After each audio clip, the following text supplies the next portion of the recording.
judul pengawali kegiatan pembelajaran pada Asia hari ini salah satu bisa memimpin doa terlebih dahulu. Ketua kelasnya ASEAN itu kumpulan negara-negara di Asia Tenggara, betul jawabannya ini. Terus lanjut. Nah, yang pertama itu ada letak geografis. Ada yang sudah pernah dijelasin sebelumnya tentang letak geografis atau pernah dengar?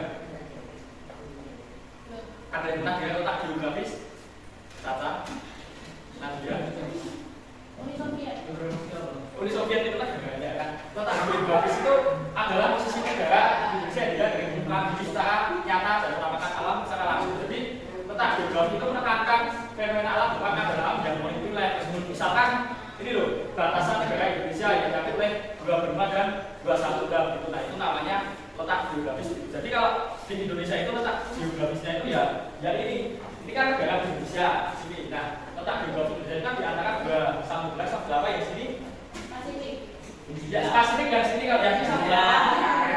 Nah, yang sini samudra apa lagi? Yang disebut Amin? Pasifik. Nah, samudra Pasifik. Terus yang di sini benua apa? Jadi dilihat dari peta ini di mana letak Indonesia tadi? Di antara apa? 2 apa? Ya 2 samudra dan 2 benua atau kebalik sama aja. Mau 2 benua dulu, mau 2 samudra dulu juga nggak apa-apa gitu. Nah, jadi letak secara geografis itu letak secara real atau secara nyata. Jadi letak geografis itu misalkan SMP Muhammadiyah Balendah. Nah, itu secara geografisnya letaknya bisa saja disebut misalkan ya di depan Parung. Itu benar karena di depan SMP-nya Parung kan. Jadi secara geografis di depan Parung. Seperti ini Indonesia itu yang di sebelah utaranya Australia, itu juga benar. Dan di selatannya Asia, itu benar. Jadi secara letak geografis itu letak Indonesia real secara penampakan posisinya. Nah, benar Laut Cina Selatan. Lalu di sini ada Samudra Hindia dan Australia gitu. Nah, lalu di belah barat Indonesia itu berada dengan Samudra Hindia di sini. Samudra Hindia. Jadi Samudra Hindia itu memanjang dari bagian barat Indonesia sampai bagian selatan Indonesia. Lalu di bagian tenggara ada Australia sama laut apa? Ada yang tahu? Laut apa? Papua. Laut Arafura dan ya itu juga Papua, tapi namanya Laut Arafura. Nah, terus yang di sebelah utara itu ada negara mana? Ada yang tahu? Sebelah utaranya Indonesia negara mana? Sulawesi itu pulaunya, negaranya mana? Filipina sama? Malaysia. Nah, Malaysia. Brunei juga ada. Nanti di Asia. Nah, lalu mengapa Indonesia bisa terletak di antara 2 benua dan 2 samudra? Ada yang mau baca? Kenapa? Coba Adri baca. Kenapa Indonesia terletak di antara 2 benua? Nah, jadi Indonesia itu bisa terletak di antara 2 benua dan 2 samudra itu karena faktor biologis atau faktor pembentukan bumi. Kalau teman-teman sudah pernah melihat film Jurassic, ada yang pernah lihat film Jurassic yang dinosaurus Jurassic. Nah, di film Jurassic itu kan ini yang aku katakan tadi ya di film Jurassic. Nah, dulu itu bumi seperti ini dan dulu tuh seperti ini ya. Jadi yang di film kayak film Jurassic, nah semua itu bergabung jadi satu kan. Terus hewan-hewannya itu ya masih menyatu. Terus karena pemanasan global semakin kesini bumi itu semakin tenggelam oleh air laut yang lain dan pengangkatan oleh faktor lain seperti pembentukan bumi yang berjuta-juta tahun itu, maka sekarang bumi jadi seperti ini. Ini di sini ada lautan gitu dan terpisah. Nah, jika bakal dari Indonesia ya dapat daratan gitu. Jadi dunia yang sekarang itu ya seperti ini. Indonesia yang di sana sama dengan Indonesia yang ini gitu. Ini Indonesia yang lebih besar dan lebih detail gitu. Sedangkan itu Indonesia di dalam. Nah, lalu di mana ASEAN gitu. Tadi kan ada peta dunia yang pertama kali ketika masih bergabung, terus peta dunia yang sekarang. Nah, kira-kira ASEAN ada yang tahu negara di ASEAN ada berapa? Negara di ASEAN ada berapa? Nah, dulu negara di ASEAN itu ada 11, tetapi ada tetangga di Indonesia yang dulu di dekat Nusa Tenggara Timur. Namanya negara apa yang di Nusa Tenggara Timur? Nah, Timor Leste itu sekarang bergabung dengan ASEAN itu menjadi Asia Tenggara. Ada yang tahu singkatannya ASEAN itu apa?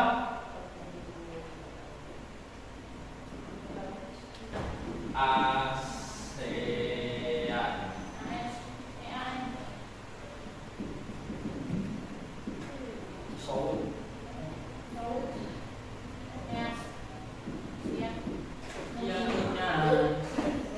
ASEAN jadi Association Southeast Asian Nation. Southeast itu artinya Asia Tenggara. Nah, jadi di Asia bagian Tenggara yang seperti yang ditunjukkan di yang di peta ini. Jadi ini kan Asia bagian Tenggara. Kalau di peta itu kan bagian Tenggaranya. Makanya disebut Asia Tenggara. Nah, negara-negara di Asia Tenggara itu membentuk suatu organisasi kayak global berupa ASEAN yang anggotanya ada mana? Ada mana? Myanmar, terus mana? Thailand, terus Laos, terus Kamboja, Vietnam, Filipina, Brunei, Singapura. Nah, tadi yang tanya kenapa Brunei? Nah, lalu ketika Indonesia tadi letaknya di ASEAN, tetangga dengan Malaysia, dengan Thailand, dengan Filipina, dengan Timor Leste, dengan Brunei.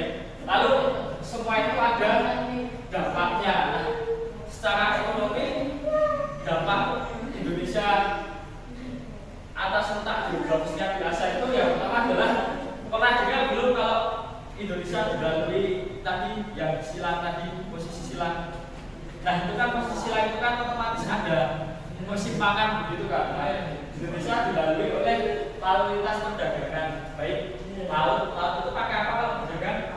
Nah pakai jalur kapal dan maupun udara gitu. Nah jadi lalu lintas itu kan dari Singapura ke Australia, otomatis kan lewat Kalimantan, lewat Timor Leste, lewat Indonesia. Lalu dari bagian sini seperti mana itu Jakarta mau ke Filipina, mau ke Jepang, tapi kan lewat sini. Jadi kayak silang gitu. Ya, makanya Indonesia disebut sebagai persimpangan lalu lintas perdagangan internasional. Lalu yang kedua ada dampak sosial budaya. Dampak sosial budayanya itu bahasa Indonesia berinteraksi dengan terutama melalui lalu lintas perdagangan itu kan bisa membawa manusia, membawa sosial budaya, sosial budaya. Gak hanya K-pop sama anime ya, musik-musik doang itu kebiasaan kayak tangkon, terus sumber daya alam. Nah, karena Indonesia berada pada posisi silang, maka Indonesia juga memiliki dua musim hasil persilangan musim dari Australia dan dari benua Asia. Nah ini yang disebut dua musim itu Indonesia. Ada yang tahu kalau ini musim hujan atau kemarau? Apa? Ini musim hujan atau kemarau? Hujan. Yang ini hujan atau kemarau? Musim kemarau karena Indonesia berada di posisi silang tadi kan tidak hanya dampak positif atau yang baik-baik saja. Lalu juga ada dampak negatifnya. Yang pertama itu lawan perdagangan ilegal dan penyelundupan. Ada yang pernah dengar kalau ada itu barang dari Malaysia yang diselundupkan, nah itu dari Indonesia gitu. Biasanya atau itu sebaliknya itu perdagangan ilegal. Lalu yang kedua, maksudnya ideologi yang tidak sesuai dengan Indonesia itu seperti kebudayaan Thailand ya. Mohon maaf ada yang tahu. Yang ketiga ada rawan bencana angin, banjir, tanah longsor dan kekeringan yang disebabkan oleh dua musim tadi. Jadi dua musim penghujan dan kemarau menyebabkan itu banjir, kekeringan dan tanah longsor. Lalu dari dampak yang tadi positif negatif ini mungkin bisa mengerjakan lembaga kerja daripada nggak apa-apa. Saya bagi 3 kelompok ya. Nanti 10 menit untuk mengerjakan ini. Menuliskan ini posisi Indonesia tadi dampaknya apa aja sesuai yang di depan. Ya, langsung bisa tulis namanya nanti aja nggak apa-apa. Yang penting ditulis. jenis ada kelompok 1, kelompok 2, kelompok 3 gitu. Ada Bapak positif, ada Bapak negatif, dan Bapak yang gimana?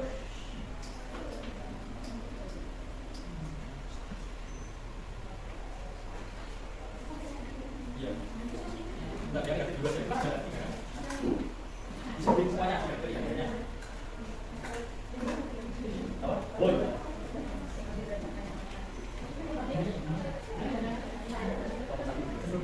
Udah belum ya? Bapak negatif ada. Itu jangan enggak sih.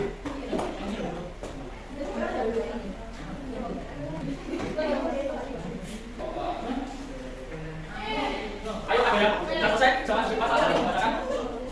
Ya ayo. Ya bahasa.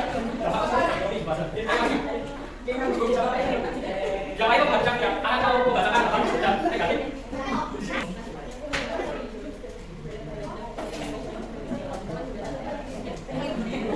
Oke, terima kasih pada saya sudah membacakan pelajari kali ini. Ada yang tahu apa kesimpulannya tentang dampak positif negatif dari letak geografis Indonesia yang ada di Asia tadi? Jadi kesimpulannya Indonesia yang telah jalur persimpangan perdagangan tadi memiliki keuntungan dan kerugian yang sangat besar. Jadi kan keuntungannya tadi ada di 3 faktor, ada ekonomi, sosial budaya, dan sumber daya. Nah, kerugiannya juga ada di 3 faktor, ada di faktor ekonomi, sumber daya. Hasilnya teman-teman itu di Indonesia Emas tahun 2045 nantinya. Jadi tinggal bagaimana generasi sekarang itu memanfaatkan keunggulan yang ada di Indonesia begitu. Nah, cukup sekian yang saya isi pembelajaran hari ini. Untuk materi selanjutnya mungkin dapat dilanjutkan pada besok tentang karakteristik dunia lainnya seperti karakteristik seperti ini. Nah, terima kasih atas atensi dari siswa semuanya. Pembelajaran hari ini dengan saya cukupkan. Sebelum mengakhiri kegiatan pembelajaran pada hari ini, dapat berdoa terlebih dahulu. Berdoa cukup. Nah, jangan lupa untuk tetap belajar dan membaca materi mengenai potensi letak geografis sama nantinya potensi letak astronomis Indonesia, karena itu biasanya kalau di ujian akhir itu pasti akan keluar video mengenai letak geografis dan letak astronomis Indonesia. Nah, sampai jumpa di